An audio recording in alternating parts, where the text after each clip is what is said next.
Bueno, muchas gracias. Yo tengo que agradecer a los de divulgación por haberme invitado. Tengo que decir que al final, bueno, pues a pesar de que, como he dicho, que es un poquito más de 40 minutos, 35 minutos,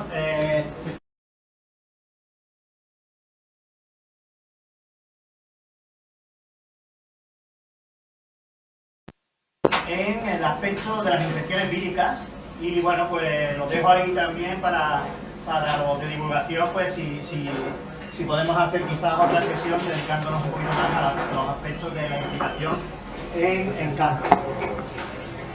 Vale, bueno, pues antes que nada voy a empezar haciendo una pregunta. ¿Alguno de vosotros sabe, alguien sabe cuál es la biomolécula más abundante de toda la Tierra?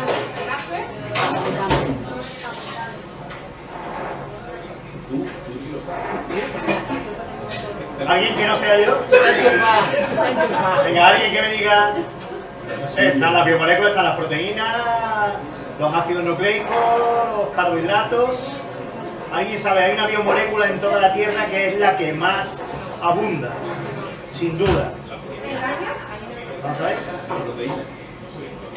Tendría que ser ¿qué proteína? A ver si ahora pasa.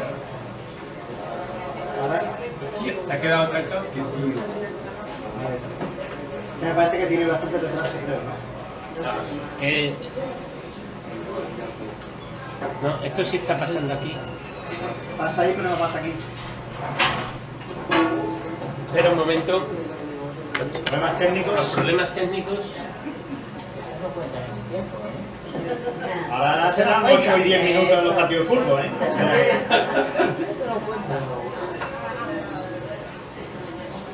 ¿Quién sabe cuál es? ¡Oh! Que normalmente, además, lo que suele hacer es que se suele apilar una encima de otra. Sí, la utilizamos todos los días cuando escribimos. La gafa, ¿a quién has dicho? La celulosa, ¿vale? Es decir, los carbohidratos son moléculas muy importantes dentro de la Tierra. Cuando hablamos, yo voy a hablar de glicobiología estructural. El término glico viene del griego, ¿vale? Y bueno, es una abreviación de lo que sería azúcar, y como ya todos sabéis, evidentemente los carbohidratos pues son azúcares, o los azúcares son carbohidratos. Yo, en lo que os voy a contar, voy a hablar tanto de azúcar como carbohidrato, como glicano, etcétera, porque el término azúcar tiene una serie de connotaciones, ¿no? En temas de dieta, alimentación, etcétera, que me gustaría pues, que hoy no apareciese ese contexto, ¿vale? Bueno, pues lo que os quiero decir es que si uno busca en la Wikipedia el término carbohidrato, pues lo que aparece es que las funciones principales de los carbohidratos son las de energía, como todos sabemos, ¿no? Consumimos glucosa, y también pues la función estructural, como es el caso pues, paradigmático de la celulosa, ¿no? Pero sin embargo, la idea que yo quiero transmitiros hoy es que los carbohidratos van mucho más allá en biología y en bioquímica que esos papeles que siempre le hemos asignado, ¿vale? Y lo que quiero hablar es de si los carbohidratos, que como cada vez vamos pensando más, los científicos encierran un cierto código molecular, ¿vale? Vamos a empezar entonces por el código molecular que sí está aceptado por la comunidad científica, que es pues, lo que se llama el dogma central de la biología molecular, que dice que la información va desde del ADN al ARN mensajero, ¿vale? Todos estamos ahora muy puestos con el tema de las vacunas de ARN mensajero, etcétera. Precisamente tengo que decir que este año se le ha concedido el Premio Nobel de Medicina a Katalin Karikó, que es la que ha diseñado todas las modificaciones químicas que se pueden hacer en el ADN para que se puedan generar nuevas vacunas, ¿vale? Este es el proceso de transcripción, y después viene la traducción, donde la información fluye a la forma de proteína. Y una proteína no es ni más ni menos que una cadena, un polímero, con una serie de ladrillos o unidades que son los aminoácidos. Y cómo van, en qué secuencia van cada uno de esos 20 posibles aminoácidos dentro de la cadena lineal viene determinado por el código que viene en el gen, ¿vale? Y por lo tanto viene en la plantilla que aparece en el ARN mensajero. A partir de ahí lo que hacemos es que, bueno, lo que ocurre dentro de la célula es que esa polímero lineal se va plegando sobre sí mismo y forma una estructura como un ovillo, ¿vale? Pues que todos, ese ovillo depende de la secuencia que tiene, está codificado por esa secuencia, entonces todos se plegan más o menos de la misma forma, y esa, una vez que obtenemos una estructura tridimensional, lo que ocurre es que ya esa proteína puede hacer la función dentro de la célula. ¿Ok? Bueno, fijaros que evidentemente podéis imaginar que en la célula no tenemos una sola proteína, tenemos miles de proteínas, y además las proteínas que tenemos en nuestras células, si cogemos una célula hoy, la cogemos mañana o pasado, o a lo largo de los años, la cantidad de proteínas, el tipo de proteínas que tiene va cambiando porque pues la expresión de las proteínas va en función del estado de la célula, ¿vale? Entonces, ¿qué es lo que ocurre? Bueno, pues que esas proteínas que a lo mejor todavía no las hemos producido, pero que se producirán, o las que ya hemos producido y ya no vamos a producir más, están todas dentro del ADN en forma de genes, ¿vale? Y todo ese conjunto es lo que se denomina el genoma, es decir, el genoma es el conjunto de todos los genes que pueden producir proteínas dentro de la célula. Y esos genes, evidentemente, lo que van a hacer es producir el proteoma. Y ese proteoma, evidentemente, son la fuerza bruta, pura fuerza de la célula para realizar todas las tareas para que la vida sea posible. ¿Ok? Entonces lo que va a ocurrir es pues, que realizan tareas de fuerza bruta y también realizan tareas de control, son puntos de control en la frontera celular, en la membrana, y también analizan el estado de salud de la célula, etcétera, etcétera. Y además también en el proteoma tenemos proteínas que tienen que ir al núcleo, que van a ser las que van a leer la información, que son lo que se llaman factores de transcripción, nucleasas, etcétera, ¿vale? Como todo está codificado, estamos hablando ahora del código genético, pues evidentemente las proteínas tienen una secuencia, es decir, si yo considero un tipo de proteína, esta que se llama FADD, ¿vale? Hace una cosa, pues tiene una secuencia de aminoácidos concreta. Y si yo conozco esa estructura de la proteína, lo que os he dicho que es el ovillo, pues entonces puedo saber cómo funciona esa proteína. Imaginaros que tenemos otras proteínas para las cuales yo conozco la secuencia de aminoácidos, pero no conozco la estructura, no puedo saber qué hace, ¿vale? Pero como las proteínas están producidas por plantilla con ese código, pues entonces lo que puedo hacer es lo que se llama un alineamiento de secuencias, y como tengo una proteína modelo, una plantilla con la que comparar, sí que puedo decir si tiene una estructura similar o no, y puedo hacer un cálculo, una predicción de cómo será la estructura de esa proteína, incluso de cuál será esa función, ¿vale? Como la base es que esto es como una construcción sobre plano, pues el ejemplo evidentemente sería si tenemos la original, de la que conocemos la estructura. Evidentemente si tenemos planos copiados pero no tenemos los mismos ladrillos, algunos ladrillos son diferentes, no puedo hacer exactamente lo mismo, pero la estructura global se va a parecer mucho. Y en esto también va a pasar en el caso en el que haya zonas en las que nos faltan ladrillos. Entonces lo que va a ocurrir es que eso es lo que se llama una proteína homóloga pero truncada, ¿no? Serían, por ejemplo, estas zonas de aquí, como vemos, les faltan. Aquí esta zona de aquí no tienen ladrillos con respecto a esta. Bueno, pues si yo comparo entonces dos secuencias, puedo llegar a la conclusión de que puedo generar una estructura. Esta sería la estructura conocida en azul y en rojo la estructura que genero. Hoy día, con el advenimiento de la inteligencia artificial, que como todos podéis estar escuchando, pues es algo que está muy en boga actualmente, pues han desarrollado un programa, AlphaFold, que lo que nos hace es analizar todas las secuencias posibles de aminoácidos que se conocen, todas las librerías de estructuras de proteínas que se han determinado, y es capaz de predecir con muchísima precisión la estructura de nuestra proteína. Y eso no es un dato experimental, pero nos puede servir mucho para saber qué hace y para, como veremos, diseñar moléculas que interaccionen con esa proteína, ¿vale? ¿Y por qué es importante la estructura tridimensional, ese ovillo que os he dicho? Pues porque si tenemos el polímero que os he dicho, que es la cadena lineal, pues los grupos químicos, que son parte de los aminoácidos, estarán por ahí pululando, estarán en lo que se llama un ovillo aleatorio, ¿vale? Sin embargo, cuando la proteína se pliega perfectamente para cumplir su función, la función se realiza porque hay una zona cóncava, que es lo que llamamos sitio activo, donde esos grupos químicos están próximos unos a otros, ¿vale? Esto es algo así, pues como cuando un niño juega con un juego de construcción, los ladrillos son los aminoácidos, empieza a construir, pero él está jugando simplemente pues a pasar piezas por un agujero, y evidentemente pues todo el entramado para lo único que sirve es para que ese sitio activo donde él quiere jugar pues esté bien definido. Eso es lo que ocurre con una proteína, es decir, todo el resto de la proteína solamente sirve para sujetar ese sitio activo que es donde se va a ejercer la función. ¿Por qué estoy contando todo esto si yo voy a hablar de carbohidratos? ¿Vale? Bueno, pues estoy hablando porque a principios de este siglo, no sé si lo recordáis, pero hubo mucho boom con el tema de la secuenciación de los genomas y se empezaron a conocer todos los genes que existen en determinados organismos mediante el proyecto Genoma, que después llevó al proyecto Genoma Humano, ¿vale? Bueno, pues por ejemplo, se determinó que la levadura, que es un organismo tremendamente sencillo, tiene 6.000 genes, ¿vale? Bueno, pues es una cosa que tiene lógica para las tareas tan simples que tiene que desarrollar ese organismo.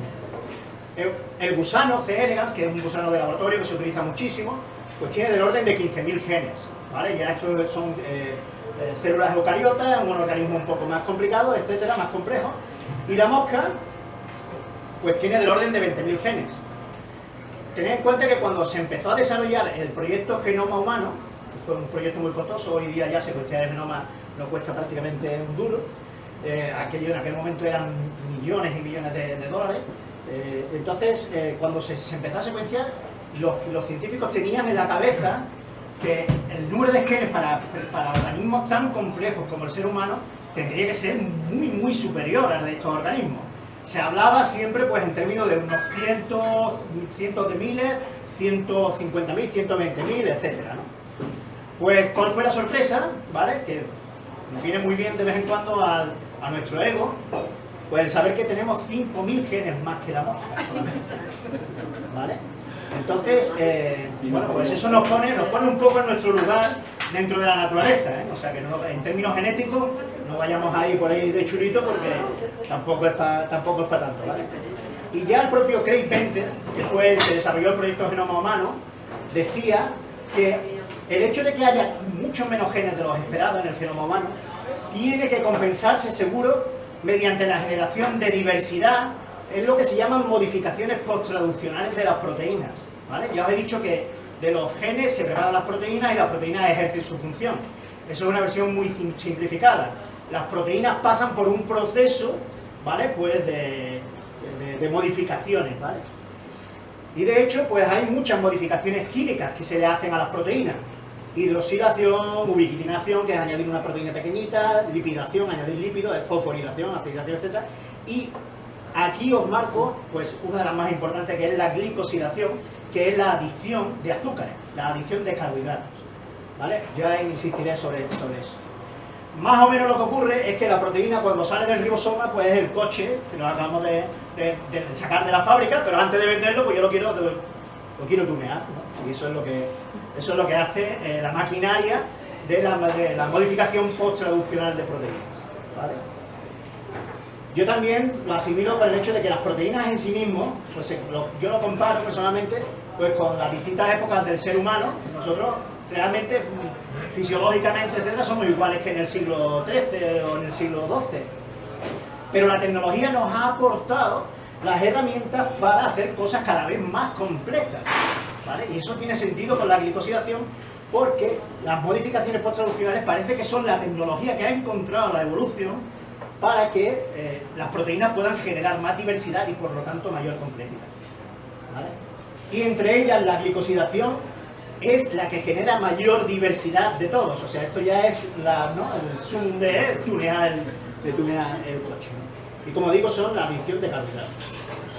Bueno, pues la glicosidación es importantísima porque, particularmente en este apartado celular, en esta sección celular, que es la membrana de la célula. ¿Por qué? Pues porque en esta membrana todas las proteínas son las proteínas que son la frontera, el contacto con el exterior, ¿vale? Idealmente, pues si fueran directamente del ribosoma, tal como sale la proteína fabricada, pues irían así. Pero sin embargo, lo que ocurre en realidad es que la glicosidación añade estos residuos de azúcares. Como he dicho antes, los aminoácidos se forman cadenas lineales. Con los azúcares no, con los azúcares se llaman también monosacáridos, se forman cadenas ramificadas, fijaros aquí. O sea, hay varias ramificaciones. Eso incrementa la complejidad molecular, ¿vale? La capacidad de generar información compleja, ¿vale?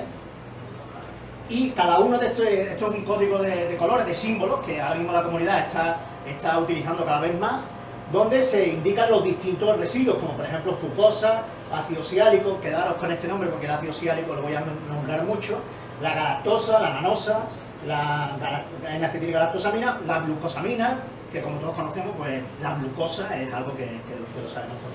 Pues esos son los monosacáridos que nos forman esto, ¿vale? Y esto se ve muy bien y se veía incluso antes de que pudiéramos estudiarlo mediante una micrografía de microscopía electrónica. Porque en las células eucariotas lo que ocurría es que en todas se veía pues como una especie de vellosidades, como unos pelos, ¿vale? En la zona de, este sería la zona exterior y este sería la zona interior de la célula. Hoy sabemos que esos pelos, ¿vale?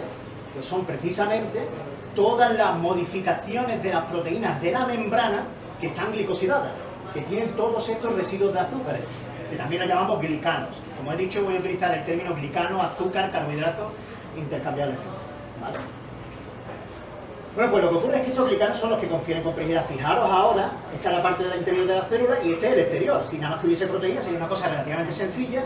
Al haber todo este enmarañamiento, pues lo que ocurre es que cualquier bacteria, virus o célula, cuando la vida social de la célula, cuando una se reconoce a otra, pues tiene que pasar por toda esta jungla, ¿no? de carbohidratos, ¿no? Y yo lo asemejo más bien pues a que esas bacterias, virus, etcétera, pues son como el pez payaso. Cuando se acerca a la membrana, lo que se va a encontrar son todas esas moléculas de carbohidratos y de glicoproteínas, pues que tiene que navegar entre ellas para llegar a donde quiera llegar, ¿vale?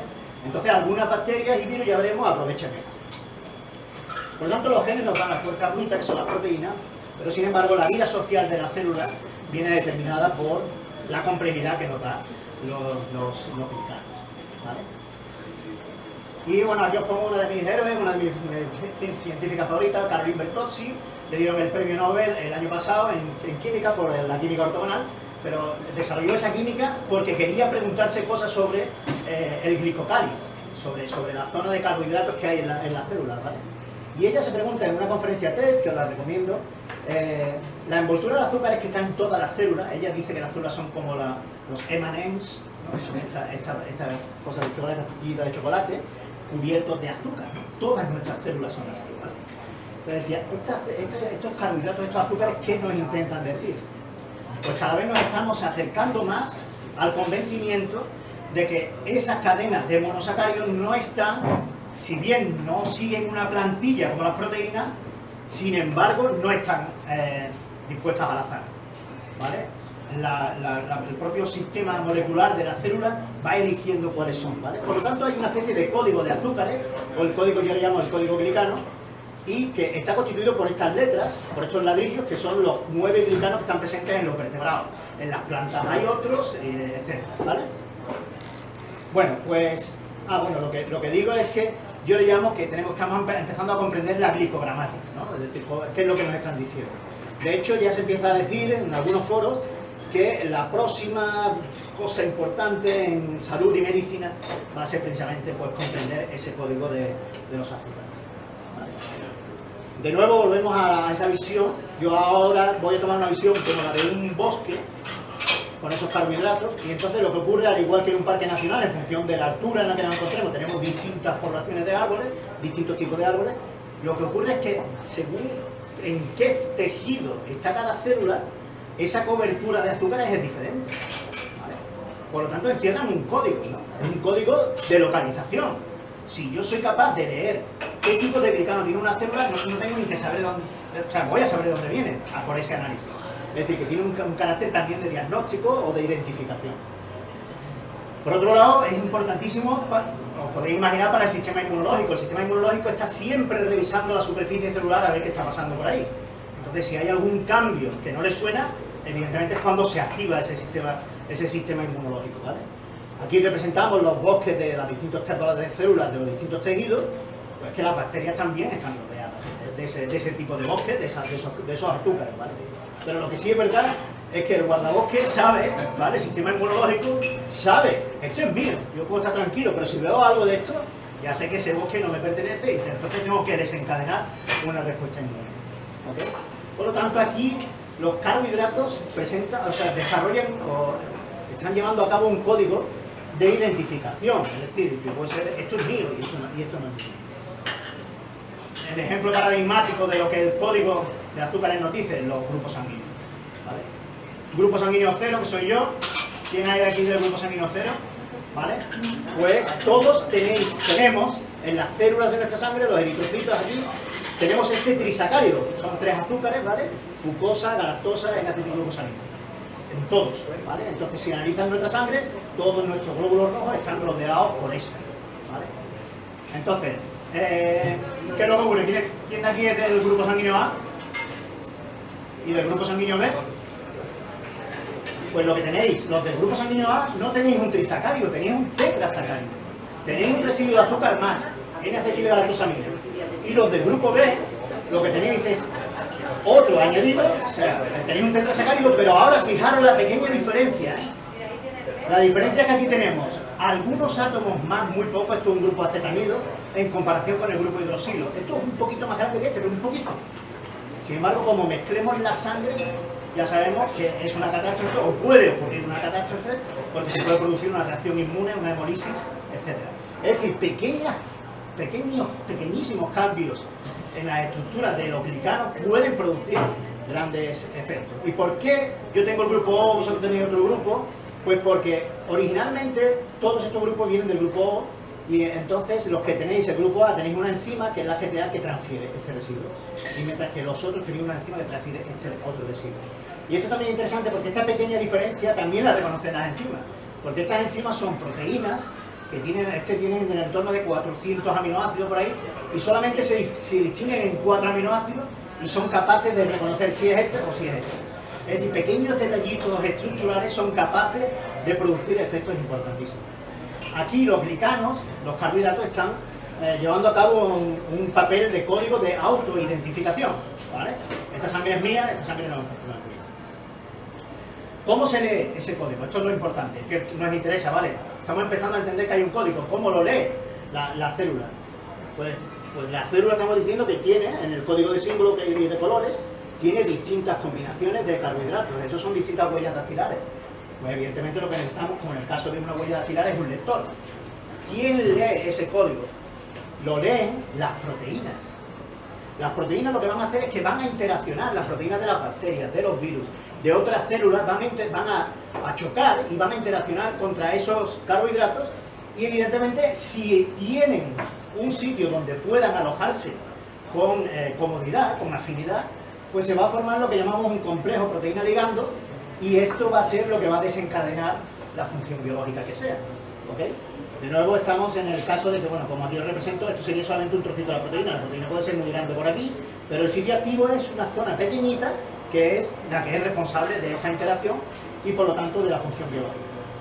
Y como os podéis imaginar, a nosotros que estudiamos esos complejos, lo que nos interesa es ver cómo podemos diseñar moléculas que hagan un papel u otro interaccionando en esos huecos. Lo que nos interesa, y a mí me recuerda mucho la cita de Platón en la academia, que no entre nadie que no sepa de geometría, porque lo que nos interesa es la geometría molecular. O sea, es súper importante, ¿vale? Porque tiene que existir lo que se llama la complementariedad de superficie y de complementariedad química entre el ligando y el guante, el agujero donde se va a meter. ¿Ok? Aquí, por ejemplo, pues evidentemente pues, hay algunos que no van a caber, otros que son demasiado pequeños, y el ligando es el único que encaja perfectamente de forma geométrica y por lo tanto va a estar mucho tiempo como para que se desencadene la función biológica. Y eso es lo que aprovechan los distintos patógenos y otras células cuando se aproximan a una determinada célula, bien para infectarla o bien para hacer cualquier proceso de señalización. Ellos tienen en su superficie esas proteínas con esos sitios activos complementarios específicamente a determinados carbohidratos. ¿Okay? Ejemplo paradigmático, la infección por gripe. ¿Vale? Ahora que ya estamos la cosa que empieza, ¿no? Aquí os represento una micrografía de lo que sería la infección por un virus de la gripe. Aquí tenemos partículas del virus. Evidentemente, cuando el virus intenta internalizarse, lo primero que se va a encontrar es el glicocáliz, que es esta zona que está en rojo, ¿vale? Esta sería la célula. ¿Okay? Entonces, el virus de la gripe lo conocemos perfectamente. Es un virus que tiene una membrana, es un virus que tiene una envoltura. Y en esa membrana hay una serie de proteínas, fundamentalmente dos, pero la más importante, la que está en mayor cantidad, es la llamada hemaglutinina. ¿Por qué tiene esa proteína? Bueno, pues porque el virus ha desarrollado una proteína que tiene un reconocimiento específico para los carbohidratos que están en nuestras células. En concreto es capaz de interaccionar con este de aquí, que evidentemente, como ya todos sabéis, es el ácido siálico, ¿vale? Entonces, este ácido siálico es reconocido por la proteína del virus, y entonces el virus puede internalizarse e infectar la célula. Esto es muy importante, porque fijaros que os he dicho que reconoce un ácido siálico, que es un carbohidrato, es un monosacárido. Sin embargo, si comparamos el tejido endotelial del aparato respiratorio de las aves, ¿vale? Este es el carbohidrato en el contexto en el que está este ácido siálico. Sin embargo, en nuestro tejido respiratorio, este es el carbohidrato que nosotros tenemos. Es la misma secuencia, siálico, galactosa, glucosa, pero fijaros que este siálico, en lugar de estar unido aquí a este que se llama el carbono 3, está unido a este que se llama el carbono 6. Esa modificación tan simple hace que el virus de la gripe aviar en principio no sea capaz de internalizarse en mis células y por ende tampoco nosotros podemos infectar a las aves. Entonces esto quiere decir que la hemaglutinina, esa proteína del virus, en las aves y en los hombres tiene que tener una geometría distinta porque tiene que reconocer esa geometría del ligando. Aquí hay una geometría lineal y aquí hay una geometría angular. Pues tiene que tener un sitio activo pues, que sea capaz de aceptar esto. Ahora fijaros, si el ave es capaz de mutar esta zona de aquí, algunos aminoácidos de aquí, y cortar, pues ya sería capaz de reconocer. Entonces, bueno, algunas veces se produce una mutación que favorece el salto, el que pueda pasar de aves, entonces ya cuando se produce ya los alelos, porque podemos tener entonces el sistema inmunológico no está preparado, etcétera, y podemos tener pues, problemas con la gripe aviar, pero la gripe aviar no, la gripe porcina, etcétera. ¿Vale? Aquí, pues lo que yo les llamo es un código de atraque, los glicanos, porque lo que están haciendo es que, ¿dónde dejo la carga? ¿No? El virus, ¿a dónde dejo el ARN? Bueno, pues evidentemente si llevo este código, pues solamente lo puedo dejar en células humanas. Si llevara otro código, el lineal, pues lo dejaría en el tejido de las aves. Pero hay otra proteína, que es la neuraminidasa. Esta es una enzima. Las enzimas lo que hacen es que hacen reacciones químicas. Esta neuraminidasa del virus de la gripe lo que hace es que reconoce también el ácido siálico. ¿Vale? Tiene sentido, porque... pero es que lo que es un poco más extraño es que rompe los enlaces de ese ácido siálico y por lo tanto entonces queda libre. Entonces al principio esto chocaba un poco a los científicos porque decían, bueno, ¿para qué la evolución en el virus ha diseñado una proteína que reconoce el ácido siálico para poder entrar? Pero al mismo tiempo también tiene otra que va cortando el ácido siálico y se quedaría hacia afuera. Entonces al final, tras muchísimos estudios, se pudo reconocer cómo funciona el ciclo vital de multiplicación del virus. El virus lo que hace es que se aproxima, interacciona con los ácidos siálicos de la membrana, se internaliza, ¿vale?, por una endocitosis, y luego después, una vez que se multiplica, utiliza la maquinaria, eso es lo que hacen los virus, utiliza la maquinaria de replicación de la célula, empieza a producir proteínas y se empieza a formar un nuevo virus. Esto es lo que se llama la brotación. Y en esta brotación, claro, fijaros que aquí hay muchísima hemaglutinina y como la célula de la membrana tiene mucho ácido siálico, se quedaría aquí pegado. Si se queda aquí pegado, lo que haría, lo más seguro es que entraría otra vez para adentro, porque es el mecanismo de entrada. ¿Qué es lo que hace para salir? Pues genera la neuraminidasa, que lo que hace es que corta ese ácido siálico y el virus queda libre. Y si comprendemos eso, pues podemos tener una estrategia para inhibir el virus de la gripe. Y esto es lo que se ha hecho de forma muy exitosa, y os voy a enseñar un par de fármacos que se basan en esto, ¿no? Pues lo que tenemos evidentemente el virus, la célula, y la neuraminidasa lo que va a hacer es cortar y liberarse para poder, una vez que se ha formado, pues expandirse y dispersarse por todos los tejidos y colonizar. ¿Ok? Bueno, pues lo que hicieron es decir, bueno, vamos a diseñar inhibidores, es decir, vamos a bloquear. Un inhibidor lo que hace es que bloquea ese sitio activo. Si yo tengo algo que interacciona en este sitio activo y no le permito que entre el ácido siálico, ya no se puede romper, ya no se puede desencadenar esa reacción química. ¿Ok? Y de hecho lo que ocurre, bueno, pues que en este caso el virus y la célula, ya la célula el virus no se puede liberar de la célula y se produce que no hay dispersión vírica ni hay colonización. Esa célula está infectada, ¿vale? Pero las demás no se van a infectar. Y ahora es cuando viene ya el concepto de glicobiología estructural, las estructuras. Vamos a fijarnos en las estructuras y vamos a intentar diseñar moléculas que nos sirvan para poder intervenir en algunos procesos patológicos. Esta es la neuraminidasa, ¿vale?, del virus de la gripe. Pues lo que han hecho es que han estudiado la estructura, conocen los grupos químicos que están en ese sitio activo y entonces también conocen perfectamente la estructura de cómo el ácido silálico está metiéndose dentro de ese hueco y cómo interacciona con los distintos grupos químicos. Conociendo eso, pues lo que hago es que me voy al laboratorio de química e intento diseñar moléculas que sean parecidas al ácido silálico pero no exactamente iguales y que interaccionen con más potencia, que se queden más tiempo y por lo tanto el ácido silálico no tiene tiempo de entrar. Y así es como se diseñó, pues, este en concreto es el caso del zanavivir, ¿vale? Pero hay dos casos muy famosos, como son el zanavivir, que se vende como Relenza, y el oseltamivir, que se vende como Tamiflu, que cuando ya te has infectado, ya no tiene sentido ponerte una vacuna si no estás vacunado, pero por lo menos lo que sí puede es impedir la dispersión viral, ¿vale? Evidentemente, podéis fijaros que intentan mimetizar ese ácido, pero con modificaciones para que la interacción sea más fuerte, ¿okay?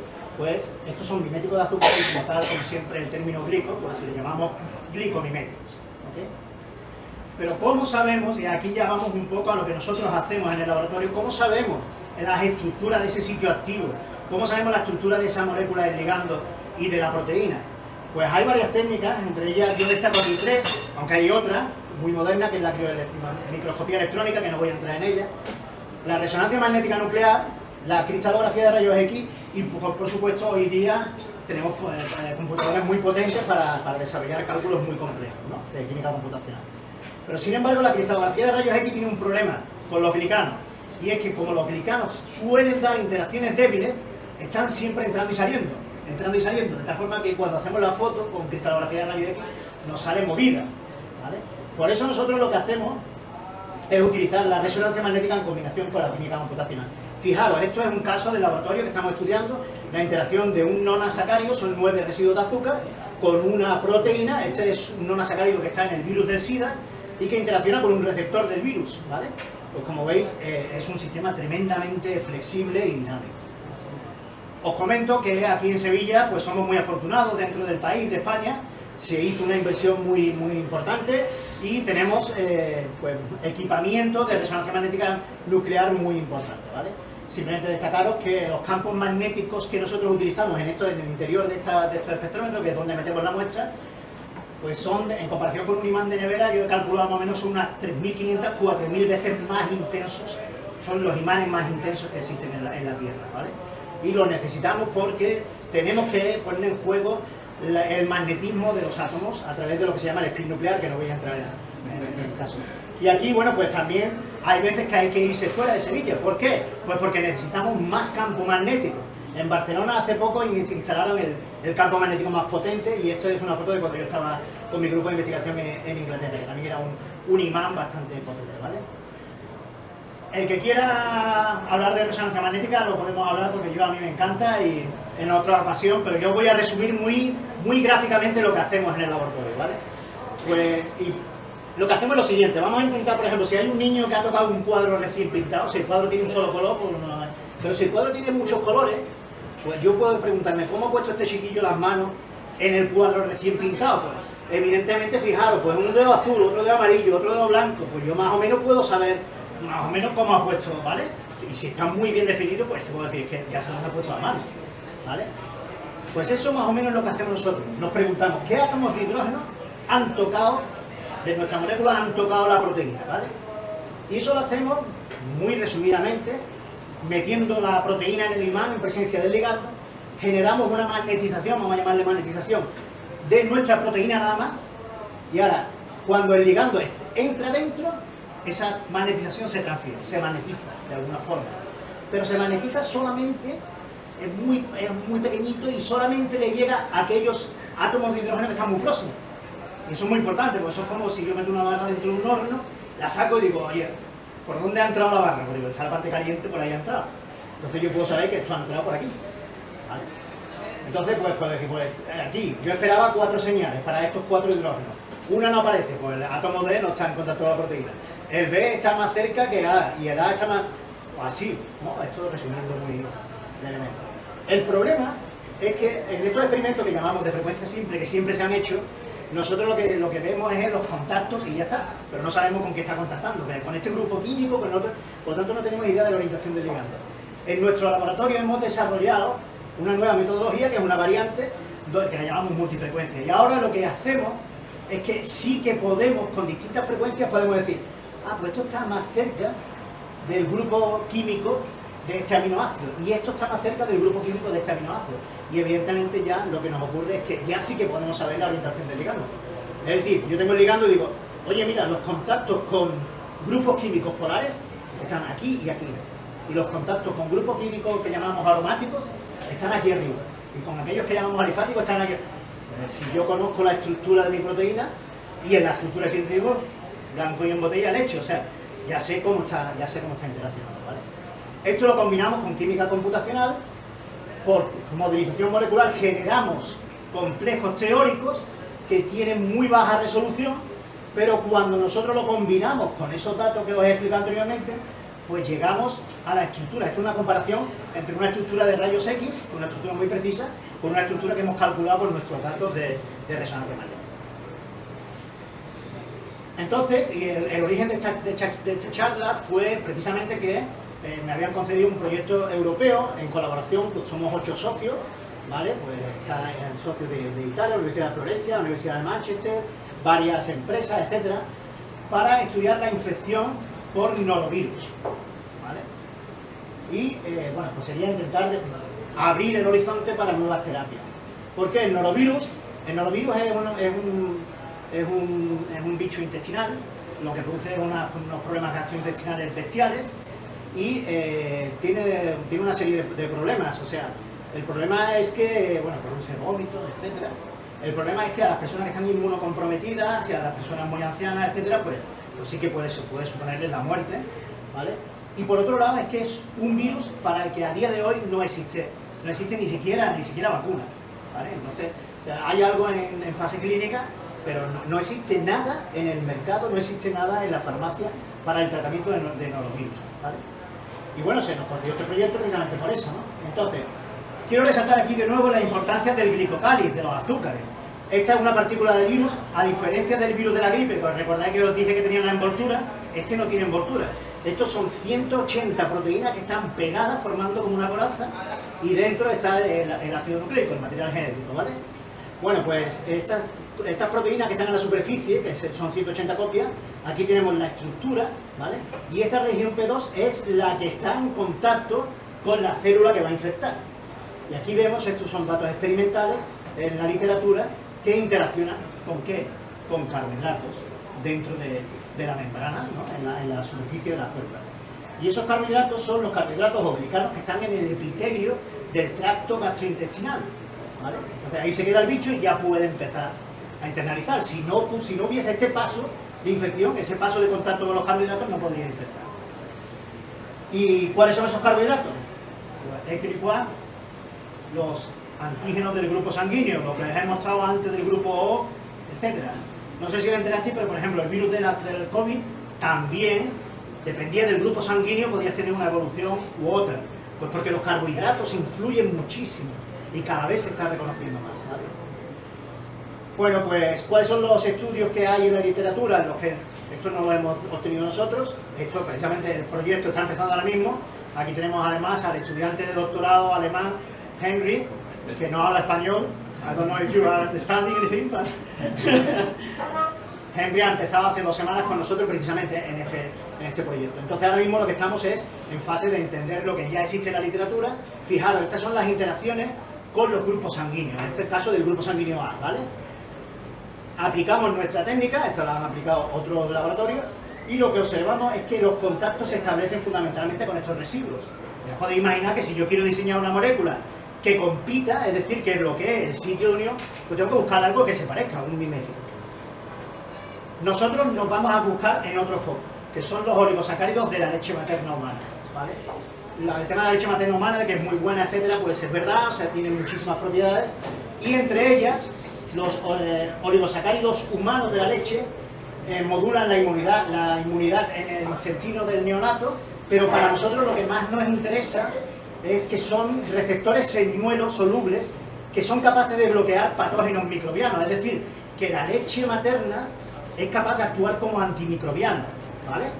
Entonces, lo que vamos a hacer en este grupo, en este proyecto europeo, es estudiar la posibilidad de generar miméticos de esos oligosacáridos humanos para generar potenciales inhibidores de la interacción. Existen antecedentes, aquí hay una literatura precisamente de los oligosacáridos de la leche humana. Esta es la fucosil-lactosa, ¿vale? Incluso aportan una estructura, y eso es lo que nosotros queremos determinar en este proyecto. Vamos a tomar como punto de partida esa fucosil-lactosa, y en colaboración con la Universidad de Lübeck, donde tenemos muy buenos colaboradores que son capaces de preparar distintos, lo que se llaman distintos genotipos del virus. Hay una serie de genotipos, algunos no infectan humanos. Nosotros nos vamos a centrar en los que infectan humanos para intentar entender también, en el caso de los virus no solamente interesa entender cómo funcionan ahora, sino cómo pueden evolucionar, y ya sabemos el caso famoso del COVID. Entonces podemos intentar comprender cómo podrían evolucionar estudiando distintos genotipos.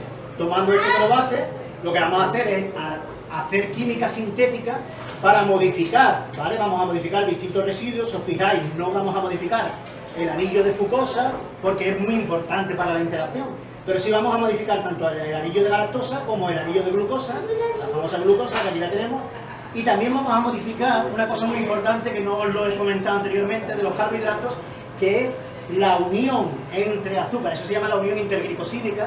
Es importantísimo porque aquí puedo introducir modificaciones químicas, puedo introducir por ejemplo un azufre, o puedo alargar la cadena, etcétera. Todo ese tipo de cosas las queremos probar y hacer lo que se llama un cribado de estos compuestos con el nanovirus. Evidentemente utilizando nuestras técnicas desarrolladas en el laboratorio y la técnica general, que no la hemos desarrollado nosotros ni mucho menos, que es la espectroscopía de resonancia magnética. Y eso es todo, excepto que, como dije, que iba a contar lo del tema del cáncer. Os voy a poner una última diapositiva en la que os intento hacer saber, y esto es el futuro, creo yo, en biomedicina también, es un aspecto importante de la biomedicina, que es la inmunoterapia, ¿vale? El glicocáliz y el cáncer. Ya sabéis todo lo que es el glicocáliz, que está en la superficie de la célula, etcétera, que depende del tipo de tejido, si es del pulmón, etcétera, pero es que también depende del estado de la célula. Si la célula se convierte en célula tumorosa, entonces lo que ocurre es que estos códigos son diferentes. Esto se llama un código aberrante de glicanos. Y de hecho, además, no sé, bueno, las diferencias que hay aquí son muchas, pero fundamentalmente lo que suele ocurrir es que hay muchísimos residuos de ácido siálico. Por eso es como que se acidifica la superficie de la célula cancerosa. Y cada vez se está comprendiendo más por qué hace eso la célula, porque eso evolutivamente a la célula tumoral le sigue. De hecho, además, pues, fijaros, se está intentando evitar el glicocálix, hacer ingeniería del glicocálix, etcétera, para evitar, porque se sabe que estos ácidos siálicos producen inmunoevasión. Las células inmunes van rastreando por todos los tejidos, van tocando la superficie de la célula y dicen, esto es mío, un momento, aquí hay algo, ¿vale? Y entonces esa cantidad de ácidos siálicos tienen unos receptores específicos en las células inmunes que les hace decirle a la célula inmune, tranquila, no pasa nada. Y la célula inmune sigue. Eso es lo que se llama los checkpoint control, y es un aspecto súper interesante que cada vez se está desarrollando más, ¿vale? De hecho, además, bueno, pues se dice que la glicociencia pues está abriendo, digamos, un nuevo campo dentro de la inmunoterapia del cáncer. Y esto llevó también, pues, a otra, hemos sido afortunados en el grupo, a otro proyecto europeo, en un consorcio nuevo, en el que todavía no tenemos al estudiante que va a empezar, empezará seguramente pues entre enero y marzo, que se llama Glycandran. Y entonces, si os fijáis aquí, la idea es la siguiente. Esto es una idea que ya la han tenido otros, y de hecho la Caroline Bertozzi, la científica que os comenté antes, premio Nobel, ya ha puesto en marcha muchos mecanismos para hacer esto. Nosotros lo vamos a hacer de otra forma, ¿vale? Porque siempre hay que ir probando distintas formas. La idea es que la célula cancerosa la vamos a seguir teniendo como célula cancerosa, pero vamos a cargarnos todos los ácidos siálicos que están fuera, ¿vale? Es decir, los vamos a quitar todos. No es que lo vayamos a quitar, sino que vamos a hacer que no se produzcan. Vamos a inhibir la biosíntesis de esos ácidos siálicos en el interior de la célula, con moléculas específicas, ¿vale? Pero eso, como decía en la historia interminable, esa es otra historia y debe ser contada en otra ocasión. Muchas gracias.